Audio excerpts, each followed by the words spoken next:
Well, this is a video I didn't want to make, but I feel like I have to make this video.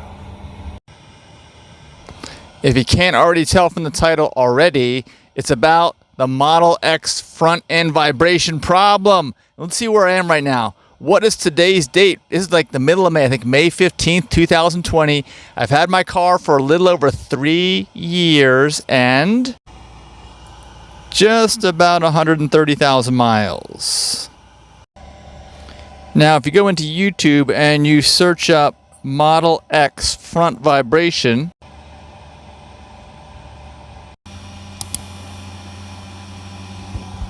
basically, what you get are a bunch of videos from me. Look at these videos. They're not all from me, but adigitalnomad.net, adigitalnomad.net. Like this is 2 years ago, 9 months ago, front end vibration.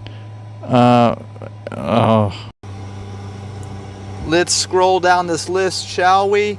There it is, a digital nomad 9 months ago, digital nomad 10 months ago, a digital nomad 2 years ago, a digital nomad 2 years ago. These are all issues. Like, of course, they're all my videos, but why is no one else reporting on this? This is a real issue, okay? I've had this issue over and over again. As you can see, this is not a mystery, over and over again. Okay, so what's going on? I mean, you know I'm a Tesla fan, right? I mean, I've got a page on Facebook called Tesla Fans. I'm a stockholder. If you check out my videos, I bought Tesla stock at $250 a share a couple of years ago, and I've held it all. I'll tell you that. I've held it all. It's now like $800 a share. It's up to almost $1,000 a share recently. Okay, but I'm telling you the truth. I am the one YouTube channel that's going to give it to you straight. What is going on? Is there a real problem here with the Model X? Well, I'm telling you, yes, there is. And you know why? It's because I have a problem again. I've had a problem again. The only reason why Tesla hasn't looked into it, and thank you Tesla, by the way, who fixed my last problem out of warranty, because as you can tell, I have over 100,000 miles in my car. But this just keeps coming up over and over again, and it's a real issue. I have this problem again. The only reason why Tesla hasn't fixed it right now is because I'm waiting for my upgrade to hardware 3.0 or 2.5 or whatever the new MCU is I need to get and pay $2,500 for, and also get my new hardware 3.0 computer because I paid for full self-driving. I'm waiting on that for them to address this vibration issue. But let's go over the facts right now, please. Oh, and how do you like my yellow screen on the sides while I'm complaining about Tesla, huh? How do you like it? How do you like it? Okay, let's dive into a little video history. First of all, it's not just me. This is the video I did of somebody else who had a Model X who sold it. Some other YouTube channel person, right? And what happened? He sold, he got the permanent fix, which was supposedly released last summer in 2019, which I got too. Okay, but I got new problems after that. But of course, he sold his right away, right after he got the so-called permanent fix. And of course, I made this video and commented that I think he knows that there is no permanent fix. And this is exactly why he sold his Model X right after he got the so-called permanent fix. Go back and watch this video. Search that up if you want to see what I'm talking about. But of course, I got all my other issues, all my other videos here. If you want to look at some titles, things to search up. But just, again, type in Model X front vibration into YouTube. That's all you got to do. And you're going to get my videos all over the place. Oh, and by the way, let's do a shameless plug for my referral code. Let's see what we can find here in this video. And you can see this video premiered January 31st of this year, and it is now May 15th. Pretty high tech. Now, the car has been very reliable, but just because I don't notice anything wrong with the car doesn't mean it shouldn't be checked out. Well, There's one issue I'm having, and it's a serious vibration or shudder under acceleration, which is a very common issue. If you just simply Google the phrase Model X shudder, you'll get the point very quickly. Now, the car is no longer under warranty, so I'm going to have to call Chad from the Electrified Garage to check it out. And also, you'll find out the car is hiding a pretty big surprise, so keep watching. This is meant to show you the importance of getting your electric vehicle regularly serviced. Ready? Yep. You feel that vibration? Yep. What is that? You know what that is? Chad says. Yeah. Oh boy. You're probably going to need front drive shafts and a new motor mount. The motor mount allows too much flex, and after a period of time, it starts wearing out the shafts. All right, great. They start vibrating. Is it under warranty? Yeah. Good luck.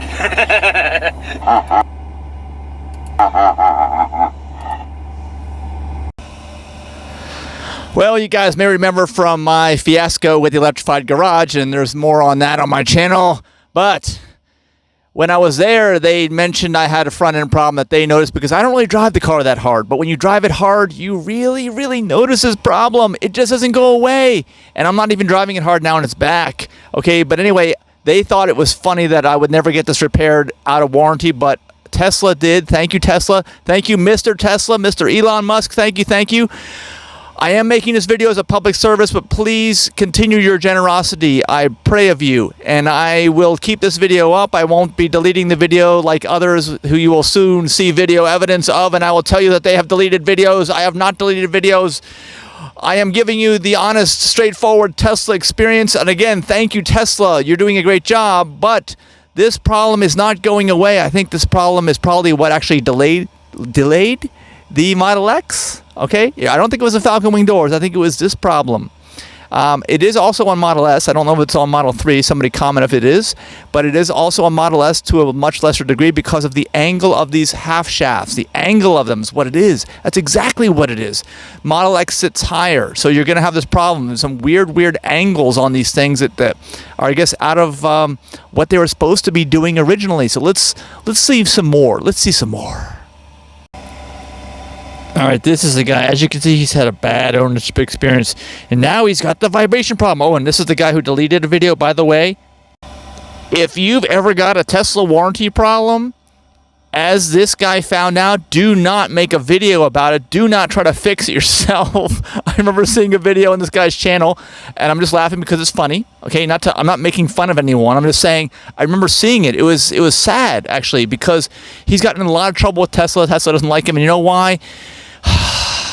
I wish I hadn't done this, but he did, and maybe I would have done it too. Okay, I'm not saying I wouldn't have done it, but well, I wouldn't have. I spent all this money on the car. He couldn't get Tesla to look at it for a couple weeks. It wasn't working. It was stranded, so he jacked it up and started pulling the main fuse off the main battery and trying to fix it himself, and that got him in a lot of trouble, and that video is no longer on his channel.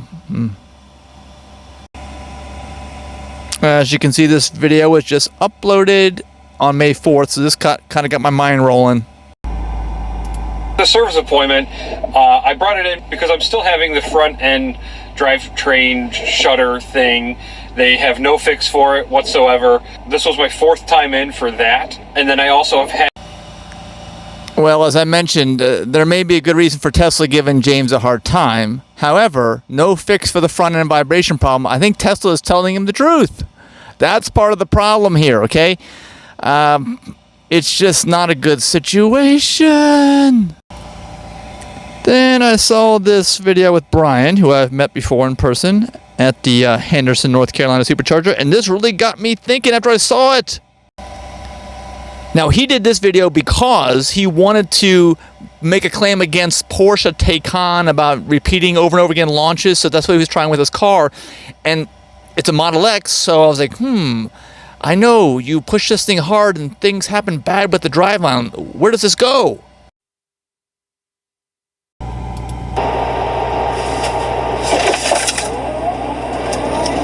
11:57. I think we're going to be able to do this all day long until the battery goes down to under 50% battery, which is probably not good for the battery. So we may call this so I don't destroy my car or destroy my wife's car, because I don't think she's going to be too happy when she sees this video. Let's not tell her. Well, there's nothing about... She's screaming. Screaming, okay. So I've been back from the race. Kyle says she's screaming, and that's because it makes all this noise when you're heating up the battery. It has to stay up hot all the time. But that really got me thinking, what do you mean destroy the car? He didn't mention anything about destroying the car. Then Kyle says she's screaming. And of course, we see he's at Kyle's track over there. Kyle's renting space at that track in North Carolina.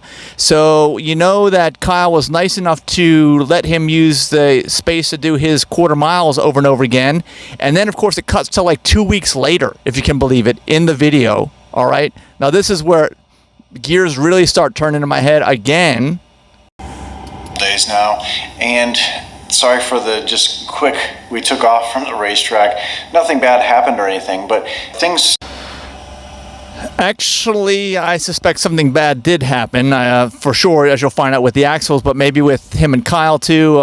Kyle did a video as well, which we're going to play a little clip from, where he was driving around this track. And of course, Kyle wanted his video in. That's why he let, I guess, him and Brian have a little partnership going. Let Brian have time on the track so that Kyle could have time in the car also to do his one-lap video. And basically do a lap time out of that car, and they had to abruptly stop. My guess is there may have been a little argument there, disagreement, or who knows what, because the car was about to split in half, as you'll find out.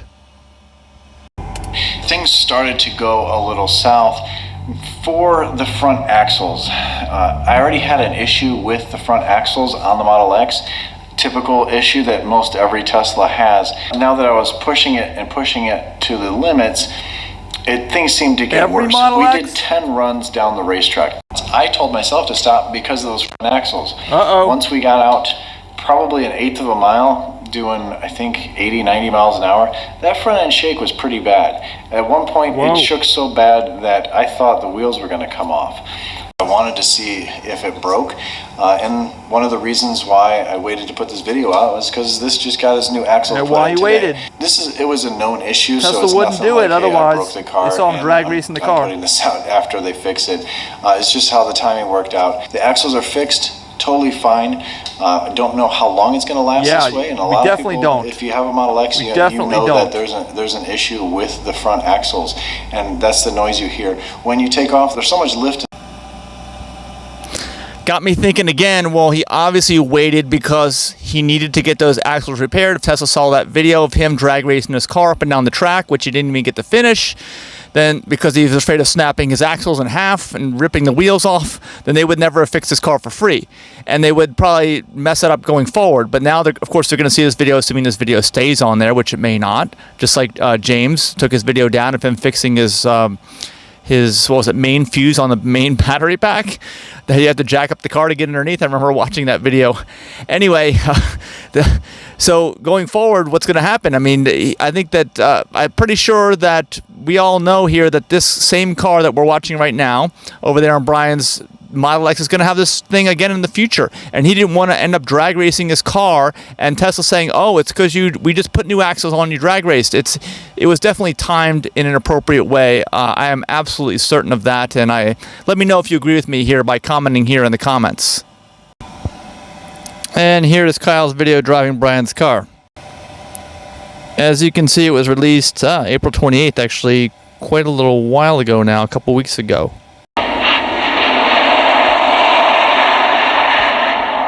Little front end shake from the axles though, definitely has that problem. Look at that shake. Wow, we are going to still that front end shake from the axles. It's such a problem with Model X's. Let's go. Well, there you have it. That's my term paper or proof of problem with Tesla Model X and the front axles. Oh, it's bad. What am I having? What's my problem right now? Why have I not gotten it taken care of? Well, I'm a very light driver. If you're a light driver, you don't notice it. If you really get heavy in that accelerator, it feels like the front end is going to explode on the car. There is no question about that. And it will. Tires and axles will get ripped off if you let it go too long.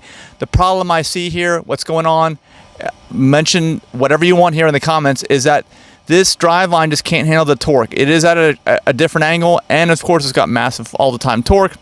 And of course these are steering axles. It's not like the rear that's fixed. So it's just, I don't know if anything can be done other than a recall. It is the Fabergé egg. Others have been calling it Fabergé egg. James has been calling it Fabergé egg, but Elon Musk has been calling this a Fabergé egg from the very beginning. check back in the history on that. It is, because it's so delicate and fragile. The front end just can't handle, it seems like more than, I mean, if you drive it hard, these things are torn up within 5,000 miles. They're gone. I remember when mine was brand new, it was smooth. It was awesome. I remember how it was, but it's never been able to return to that. And once you get the axles replaced, you don't know if Tesla's going to fix it or keep fixing it. You don't know if you're going to be out of pocket for the next ones. You want to maybe sell it. Once you get it fixed, you want to sell it right then and there. And that's what I'm seeing. I'm seeing people do it. Like I saw in that other video. I did this other video on my channel about that guy up in Canada, Tesla Owners Online. Can't remember his name, but anybody know who it is, let me know. He sold it right after he got his axles replaced. That may be the way to go, unless Tesla's going to... Is there ever going to be a fix for this? That's the question, because even Chad from the Electrified Garage knows there is no fix for it at this point in time, and there may never be. Even though Tesla said they came out with a new fix in late summer of 2019. All these videos have been made since then, and plenty of time since then for people to know that this is not a solved problem. I feel so bad making this video. I wish I was making this shit up. I wish I was exaggerating. Please share this widely. Let people know what's going on. Maybe there will someday be a fix for this problem. Please, Tesla, continue your generosity with me. Please, please, please, because Tesla is a great company. As long as they keep fixing it, I guess I got no real problem, right? I got no real problem. As long as I bring it to them when they can see there's an issue with it, and they go ahead and they replace the axles, they replace the motor mount, they do whatever is necessary, then I guess we're all good, right?